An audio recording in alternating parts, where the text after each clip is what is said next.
Bismillahirrahmanirrahim. Assalamualaikum warahmatullahi wabarakatuh.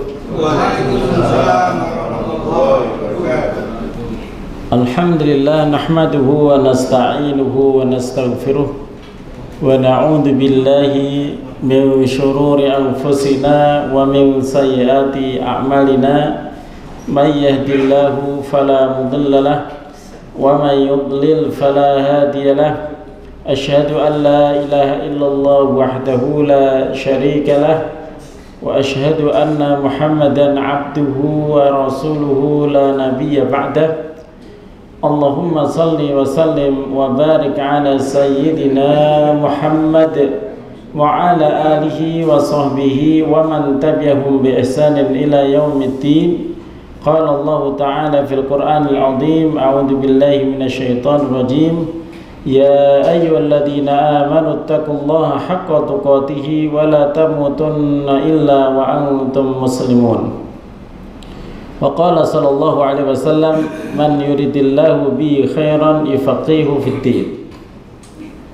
Bapak Ibu sekalian rahimakumullah, pada kesempatan yang berbahagia ini marilah kita bersyukur kepada Allah Subhanahu wa taala atas nikmat yang Allah karuniakan kepada kita sehingga kita masih bisa melanjutkan aktivitas kebaikan. Mungkin saudara-saudara kita yang di depan biasa ini pergi ke Jakarta. Ya, ke Jakarta karena besok ada aksi damai ya, di Monas ya. Aksi damai di Monas untuk pembelaan Palestina. Kita yang di sini masih bisa membela melalui medsos, melalui donasi, melalui doa-doa ya. Doa-doa yang selalu kita panjatkan untuk saudara-saudara kita di Palestina, khususnya di Gaza. Tiap hari harusnya kita melek medsos ya. Kira-kira saudara saya ini kondisinya bagaimana gitu. Apa yang terjadi, update terus sebagai bentuk bahwa kita ini adalah bagian daripada pembela-pembela tanah wakaf Palestina dan juga pembela-pembela Masjidil Aqsa. Jamaah sekalian rahimakumullah, kita coba untuk sedikit mereview tentang sholat jamak sebelum kita membahas sholat qasr ya. Di antara pendapat yang paling luas dalam masalah jamak ini adalah pendapat madhab Hambali. Beliau atau madhab Hambali ini salah satu yang saya nukil diwakili oleh salah satu ulama Hambali, Al-Bahuti, di dalam kitab Kasyaful Qina', salah satu kitab fikih madhab Hambali, mencantumkan 8 alasan atau 8 udzur supaya kita bisa menjamak sholat. Yang pertama adalah musafir yaksur. Jadi musafir yang boleh mengqasar, maka pada saat itu juga berhak untuk menjamak ya. Yang nanti kita coba pelajari mengenai masalah jarak di pembahasan safar, berapa jarak safar yang dibolehkan menurut jumhur untuk mengqasar sholat. Kemudian yang kedua, al-marid, yaitu orang yang sakit ya, orang yang sakit, baik sakit yang berat maupun sakit yang merepotkan. Ada sakit yang tidak berat tapi sangat merepotkan, seperti wanita yang mempunyai darah istihadah, itu juga sebenarnya sakit ya. Akan tetapi tidak sebagaimana sakit yang harus bed rest, yang harus selalu di atas tempat tidur. Begitu juga bagi bapak-bapak yang sudah umur itu ada yang disebut dengan beser ya. Beser itu tidak mampu mengontrol dan menahan buang air. Ada yang tidak mampu menahan buang air kecil, ada juga yang tidak mampu menahan buang air besar. Saya pernah mendampingi seorang kakek-kakek itu ketika umroh.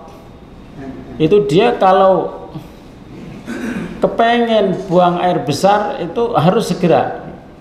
Kalau tidak maka akan keluar begitu. Sehingga kita sampai berlari gitu. Ya. Sampai berlari karena memang pada saat itu tidak pakai pampers gitu ya. Gak tahu pada tahun berapa itu apakah sudah ada pampers yang besar atau belum gitu. Kita lari ya. Kita lari sampai di kamar mandi bawah itu ya. Kondisi antri. Lalu saya singkap itu, saya bilang darurat kan ya. Saya bilang ini darurat, kalau enggak nanti keluar di luar. Akhirnya orang pada ngalah gitu. Jadi setelah pintu dibuka tak dorong ke dalam itu, wes pokoknya suaranya semacam-macam. Oh, alhamdulillah gitu kan ya. Alhamdulillah gitu. Kondisi sakit ya, kadang penuh dengan infus ya, penuh dengan kabel-kabel, itu merepotkan. Tapi ada beberapa penyakit yang memang tidak merepotkan tetapi tidak berat tetapi sangat merepotkan gitu. Ini wahtaja Ahmad, Imam Ahmad itu beralasan bi annal maradu asyaddu minas safar, karena sakit itu lebih merepotkan daripada bepergian, kondisi safar. Iya, iya. Jadi salah satu alasan kenapa sakit dimasukkan, padahal di dalam hadis tidak ada yang menjelaskan itu, akan tetapi inilah yang disebut dengan qiyas ya. Qiyas itu apalagi zaman sekarang banyak udzur yang memang nambah lagi gitu. Seperti kemacetan itu kan udzur gitu. Ya. Kemacetan, dan nanti lebih luas daripada itu. Nah, wahtajama ba'dal ghurub thumma ta'asya thumma jama'a bainahuma. Imam Ahmad itu pernah hijamah, berbekam ba'dal ghurub, setelah terbenamnya matahari, thumma ta'asya, kemudian makan malam, thumma jama'a bainahuma, kemudian menggabungkan di antara keduanya. Ini kata ulama madhab Hambali atau madhab Ahmad ya. Imam Ahmad itu pernah bekam setelah terbenamnya matahari. Bekam itu kan kita tahu sendiri kan persiapannya macam-macam. Kemudian makan malam,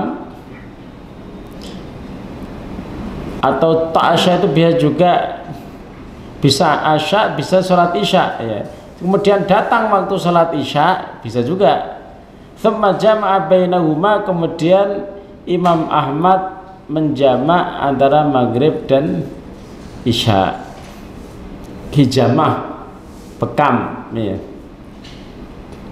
Jangan nanti undurnya bisa ditambah memang ya.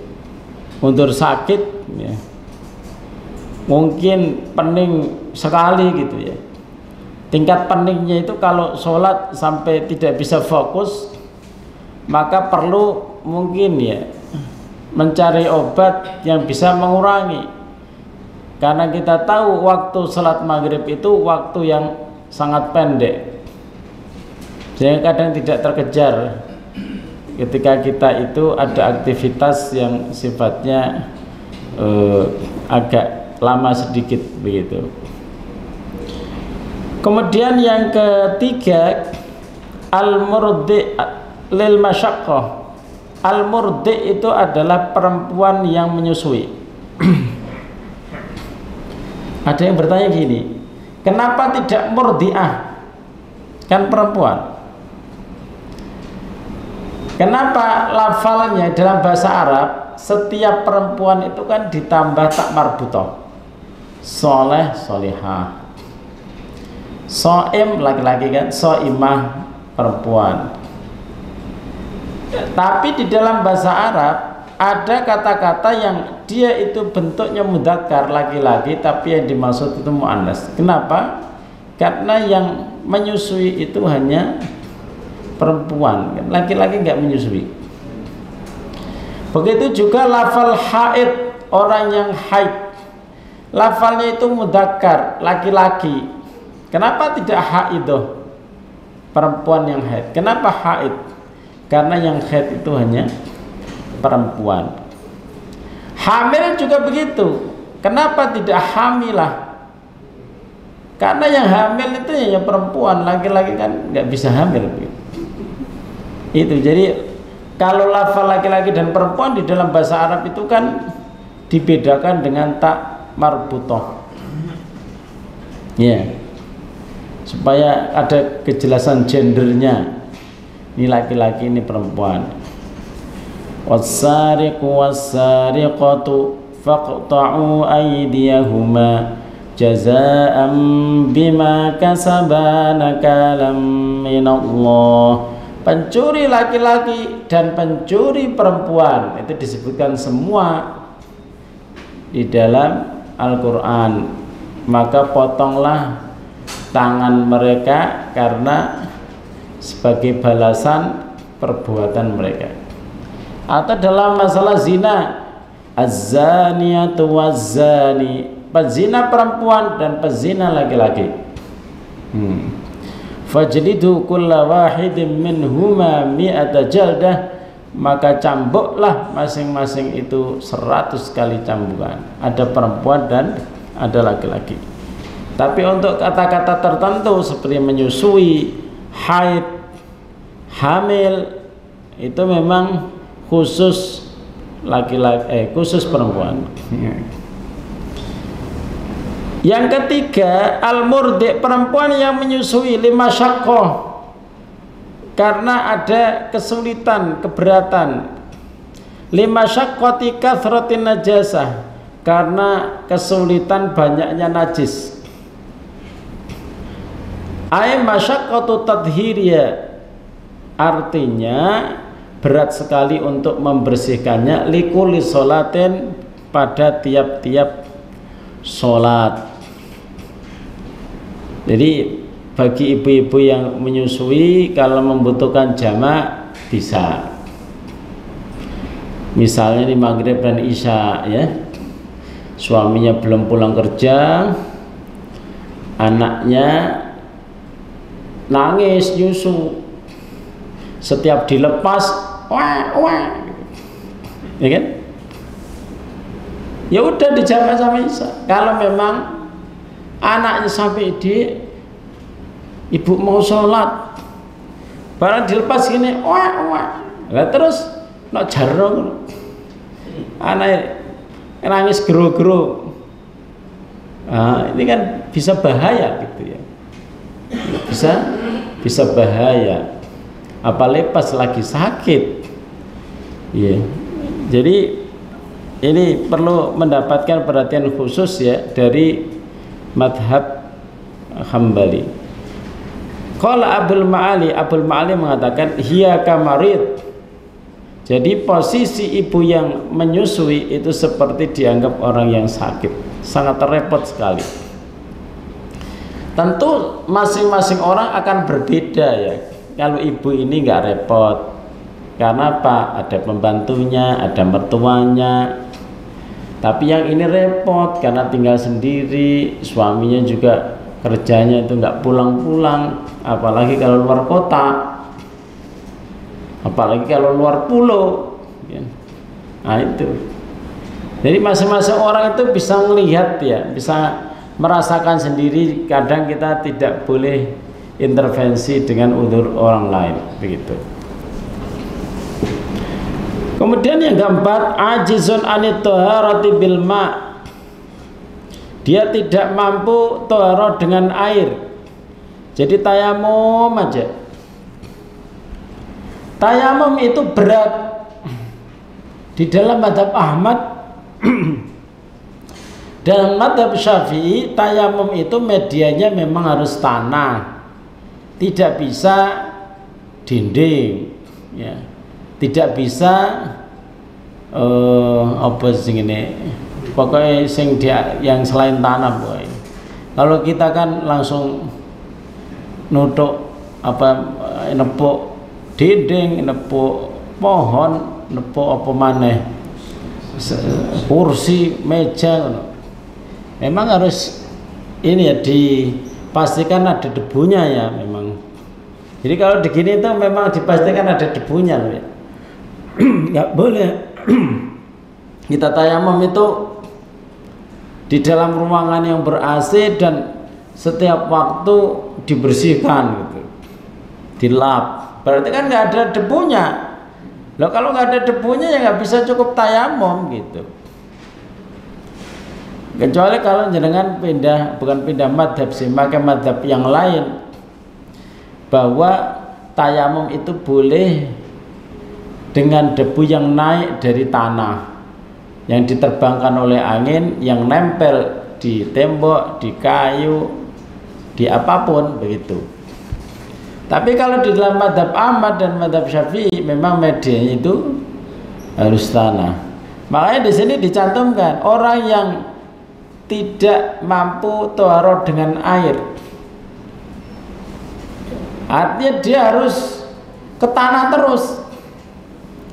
Maka kondisi seperti itu merepotkan. Li'annal jam'a ubiha lil musafir, jamak dibolehkan untuk musafir, wal marid, dan orang sakit, lil masyaqqah karena berat. Maka ya, wal ajiz anit tahara likulli shalah fi ma'nahuma, maka orang yang tidak mampu memakai air dalam dalam bersucinya itu disamakan dengan musafir dan orang yang sakit. Sampai orang yang tayamum ya, karena tidak mampu menggunakan air atau tidak ada air, itu pun dianggap ada masyaqqah. Luar biasa, ini sangat luas sekali. Kemudian yang kelima, ajizun an ma'rifatil waqti ka'ama, tidak mampu mengetahui waktu seperti orang yang buta, karena pada zaman dulu kan matahari ngelihatnya, dan dia nggak buta, gimana ngelihat matahari, kan nggak bisa. Kalau zaman sekarang kan ada media, justru sekarang malah ditambah orang yang tuli, ya kan? Orang yang tuli dia tidak bisa mendengar adzan, maka ada kesulitan di situ. Ya. Kemudian yang keenam, al mustahadoh, yaitu perempuan yang istihadoh. Ya. Kemudian yang ketujuh, liman lahu syughlun aw udrun yubihu tarkal jumu'ah wal jamaah. Orang yang mempunyai orang yang disibukkan dengan, sehingga dia ada udzur seperti sholat, tidak menghadiri sholat Jumat atau sholat jamaah. Seperti orang yang mules, itu kan nggak hadir jamaah juga nggak apa-apa, hadir Jumat juga nggak apa-apa. Mules dari habis maghrib sampai isya itu, matanya melilit aja, harus buang hajat, harus di toilet terus. Ya. Atau orang yang membersihkan gorong-gorong sehingga pakaiannya itu selalu kotor dengan najis, itu kan juga perlu kadang jangan dibiasakan, memang kadang mengambil rukhsah untuk menjamak. Ka khaufin ala nafsihi au hurmatihi au malihi, seperti orang yang takut ada bahaya dirinya, ada kehormatannya atau hartanya. Misalnya penjaga rel kereta api itu kan disibukkan dengan apa? Loh ini nanti nak ditinggal tiap sholat waktu ke masjid, iya apa nanti kan, ya kan? Kan perlu berjaga-jaga terus itu. Maka memang sebenarnya bisa diakalin dengan mengangkat pegawai wanita misalnya, yang dia itu bisa sip-sipan pada waktu sholat. Jadi ya berdua saja. Yang kalau pas waktu sholat Jumatan itu bisa gantian begitu, bisa lah ya, lebih dari satu orang bisa. Cuman kalau Jumatan kan nggak bisa sebentar gitu, perlu lama. Maka PT Kereta Api membuka lowongan juga untuk penjaga kereta api perempuan gitu, untuk jaga-jagain pas sholat Jumat. Kalau Jumat keretanya libur, ya ini nggak tahu ini mana yang lebih mudah untuk dilakukan, mengangkat pegawai perempuan atau kereta apinya berhenti dulu sholat Jumat.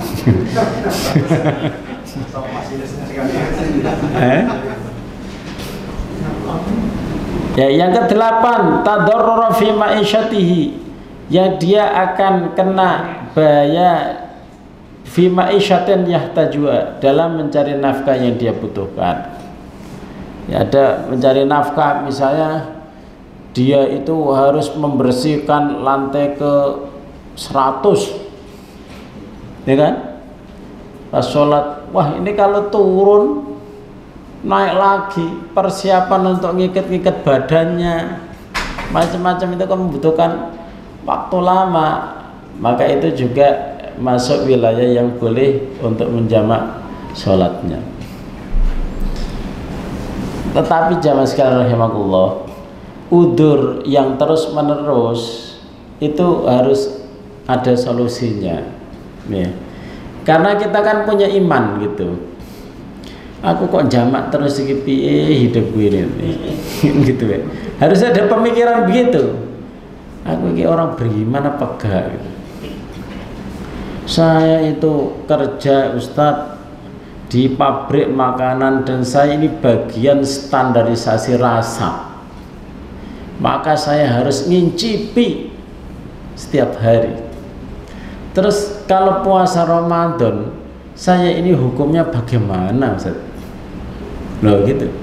Terus tak bilang gini, kalau bisa ngincipi tanpa ditelan tidak apa-apa, tapi kok sampean itu suka lupa gitu ya. Icipi kalau nggak bisa sedikit, harus betul-betul masuk kerongkongan lah. Ya mungkin pada saat itu satu kali atau setahun ini mungkin ada rukhsah, tapi pada tahun yang akan datang apakah kamu juga melakukan itu terus gitu? Terus kapan ibadah puasamu di bulan Ramadan itu? Ya udah ngangkat aja dari pegawai non muslim gitu, yang tidak puasa Ramadan, kan gampang perusahaan itu. Tapi kadang bos saya percaya pada saya loh, dia percaya sih percaya, tapi sampai terus gak puasa gitu. Nah itu jadi harus diakal-akali memang. Kalau kita nggak ngakal-ngakalin, kita ini akan terbawa oleh nafsu kita, gampang-gampangin gitu. Kalau sudah gampang-gampangin kan sudah keluar dari jalur. Nah, ini saya ulang kembali sedikit syarat menjamak sholat. Pertama, niat jamak sholat sejak sholat pertama. Ini jumhur ya, karena seperti Ibnu Taimiyah, Syekh Shalih Utsaimin itu menganggap tidak perlu, ya tidak perlu dari niat pertama, khususnya bagi makmum atau bagi anggota. Misalnya jenengan rombongan ya, satu bis, ayo mampir kita sholat maghrib ya. Tiba-tiba imamnya bilang ayo kita jamak dengan isya. Loh, saya belum niat mam, wis gak apa-apa, niatnya tak tanggung kabeh. Itu Kalau menurut saya pendapat yang paling kuat itu, kalau dia menjadi makmum maka dia mengikuti imam. Ya. Dia mengikuti imam. Ayo kita jamak. Loh, saya belum niat, gak apa-apa. Ayo, niat sesuai dengan niat saya aja. Gitu. Karena ada beberapa yang terkait unsur sholat yang jenengan kalau berubah niat itu nggak apa-apa, Pak. Yang tidak boleh berubah niat itu jenis sholatnya. Dari sholat sunnah ke sholat wajib itu nggak boleh. Dari sholat asar ke sholat duhur nggak boleh. Itu nggak boleh. Dari sholat duhur ke sholat asar nggak boleh. Iya. Yang boleh itu adalah misalnya dari sholat sendiri menjadi sholat jamaah, itu jenengan berubah niat di tengah sholat gak apa-apa. Misalnya jenengan sholat sendiri Allahu Akbar terus ditepuk kan jenengan jadi imam, artinya sholat jamaah itu gak apa-apa, Pak. Ini untuk membandingkan dengan apa namanya, dengan ini loh, niat jamaah sejak sholat pertama ini. Jadi itu yang pertama. Jadi sholat jamaah sholat sendiri ke sholat jamaah atau dari sholat jamaah ke sholat sendiri. Jenengan berimam berdua, ternyata yang satu batal, kan keluar dia. Apakah dia yang jadi imam atau jadi makmum? Keluar dia. Ya udah, berarti jenengan dari sholat jamaah ke sholat sendiri itu nggak apa-apa.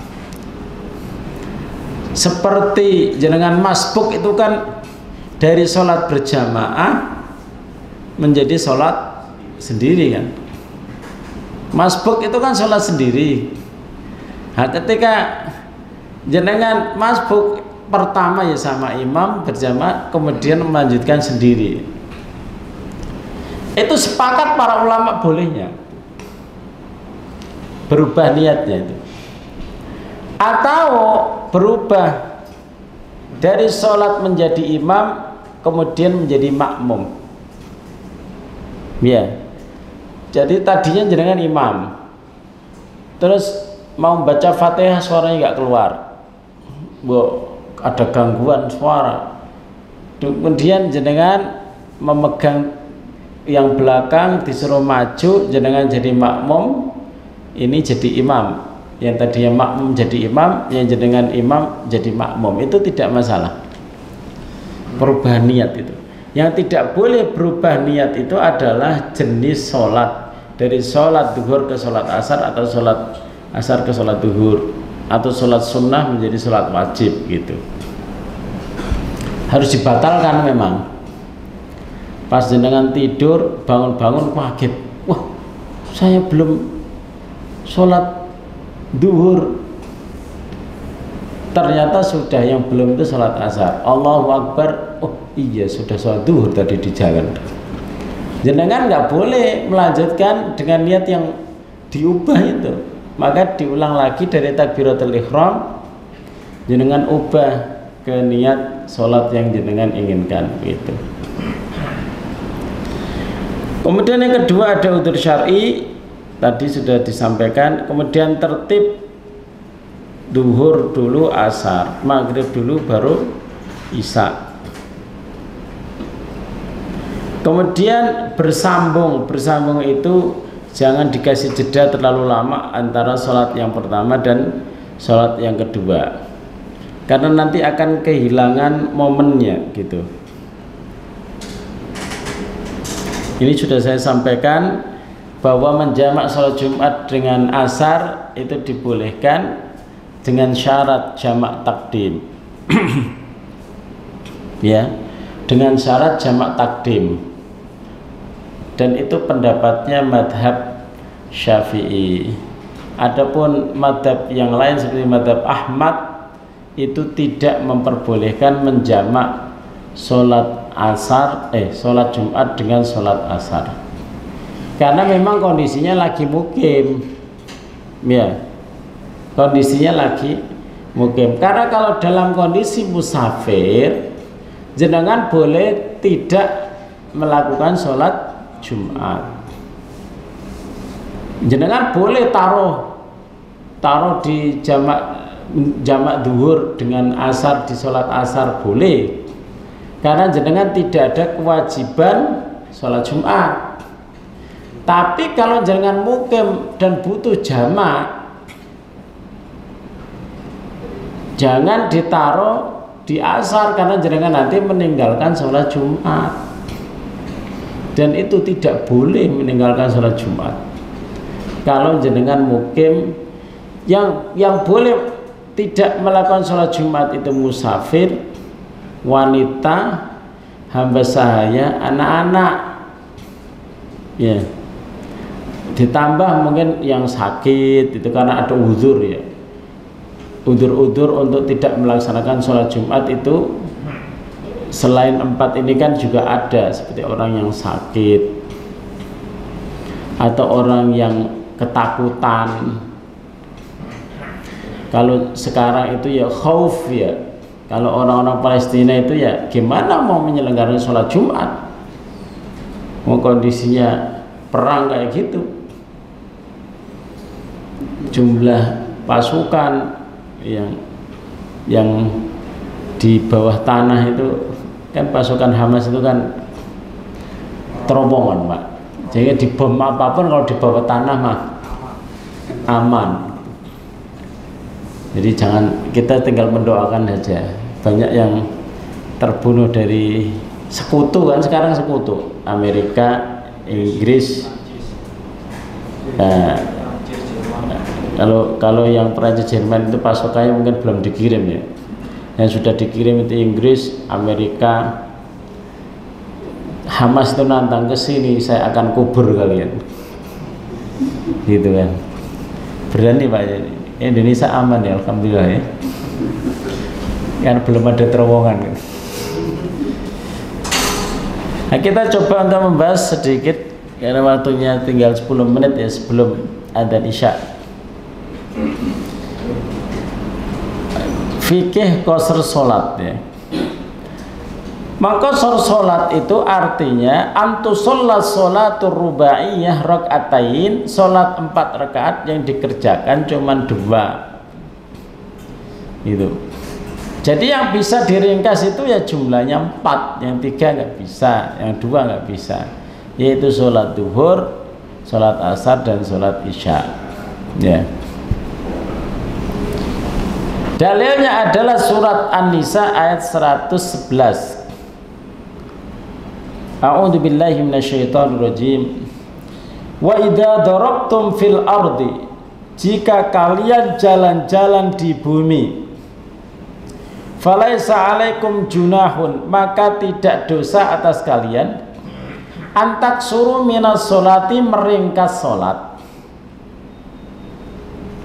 Ini kok terjemahnya sembahyang, ini salah kutip saya. Sembahyang itu kan kata-kata yang mungkin sudah menjadi bahasa Indonesia, tapi ya kita pilih langsung sholat aja, nggak usah sembahyang. Tapi dulu waktu di desa itu memang sembahyang. Iya, sembahyang. Ya kan?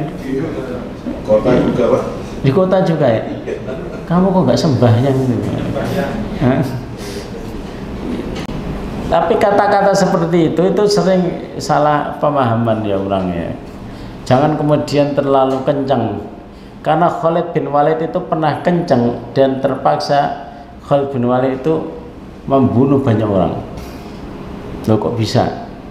Jadi ketika didatangi Khalid itu mereka ngaku, harusnya mereka aslamna, kami itu sudah Islam. Tapi mereka bilang sobakna, kami ini sudah beragama, itu maksudnya. Beragama sobaiyah itu maksudnya adalah sudah masuk Islam sebenarnya. Sehingga kemudian Khalid itu, oh kalian masih belum Islam nih, dibunuh, Pak. Iya, sampai Khalid sampai dilaporkan kepada Rasulullah SAW. Allahumma, kata Rasulullah itu berdoa, Allahumma inni abra'u mimma sana'a Khalid, saya berlepas diri dari apa yang dilakukan Khalid, karena tidak menyadari dan tidak tidak mencari info yang benar bahwa kata sobakna menurut lidah orang itu adalah aslamna. Makanya kalau yuk kita sembahyang itu nggak usah sembahyang, nggak usah, karena itu sudah menjadi bahasa Indonesia. Walaupun di situ ada mungkin ya kata-kata yang membuat kita nggak nyaman. Ya, untuk membenahi istilah itu kan perlu waktu loh Pak. Jangan sampai terjadi pada kita seperti yang dilakukan Khalid bin Walid. Lihat, kamu ini gimana kok malah kamu bunuh itu. Maksudnya mereka sobakna itu aslamna.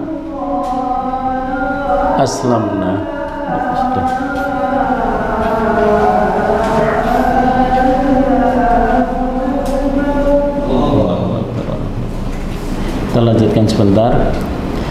Maka tidak ada dosa bagi kalian untuk meringkas sholat in khiftum ayaftinakumul ladzina kafaru, jika kalian khawatir orang-orang kafir itu akan mengganggu kalian.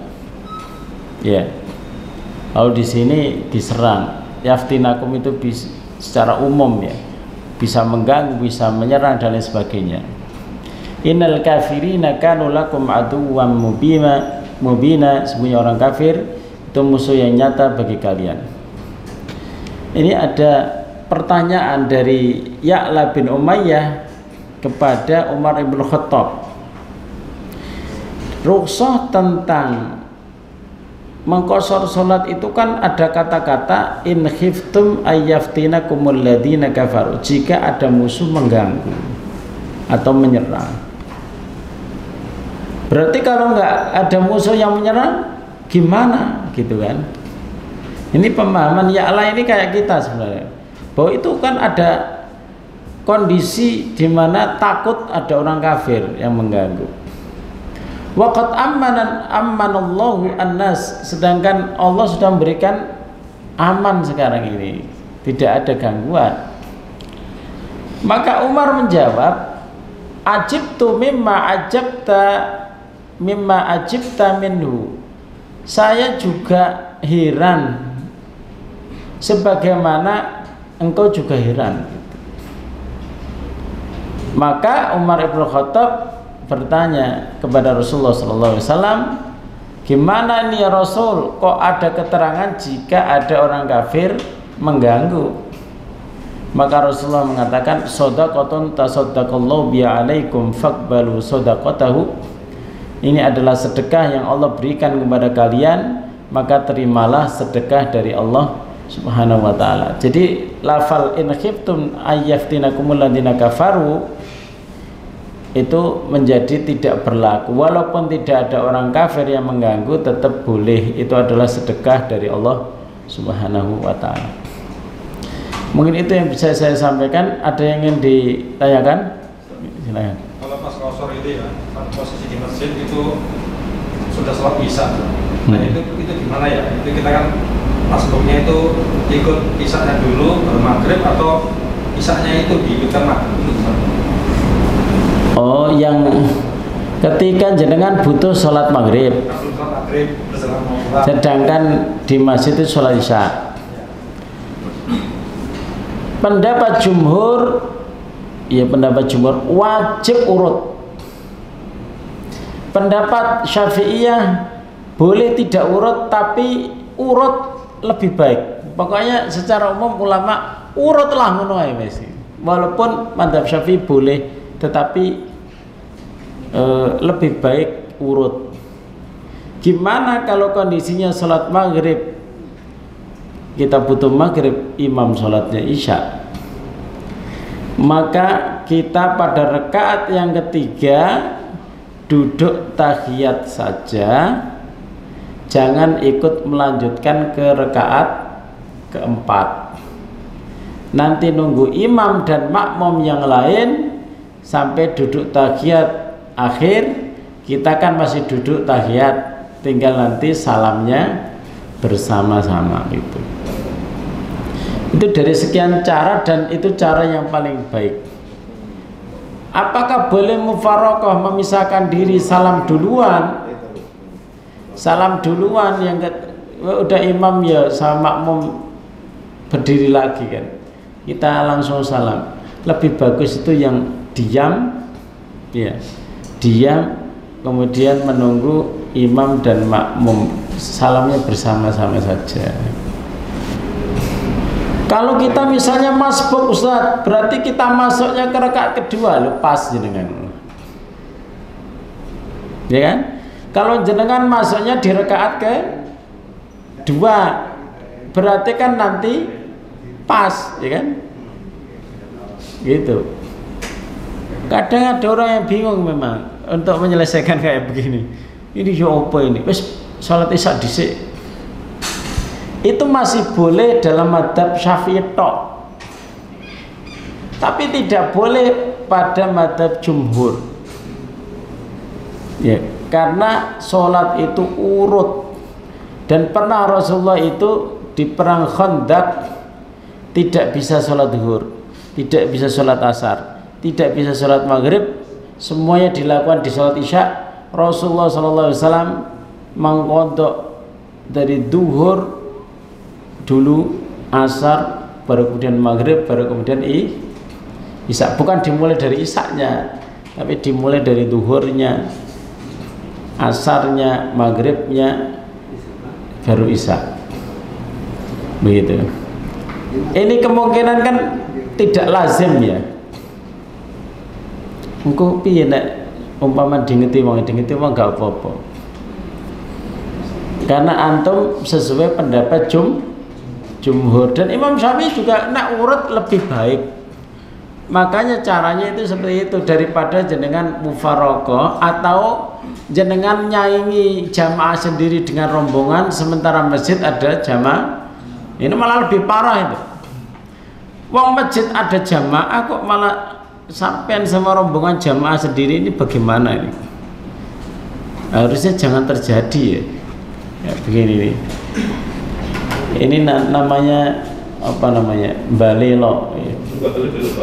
Iya, orang yang suka bikin jamaah sendiri itu kan balelo, ngono.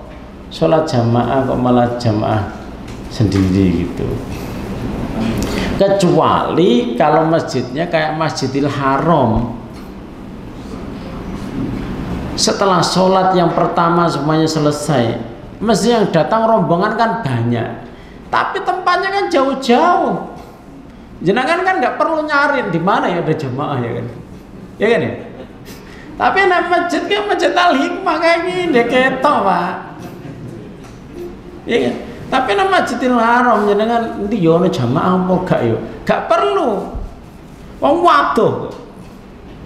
Gak perlu jenengan menyelenggarakan sendiri di jamaah, di suana ada jamaah. Kecuali kalau Pak ikut gabung, nah, karena dekat itu lebih baik, karena semakin jumlah jamaah lebih banyak semakin afdol.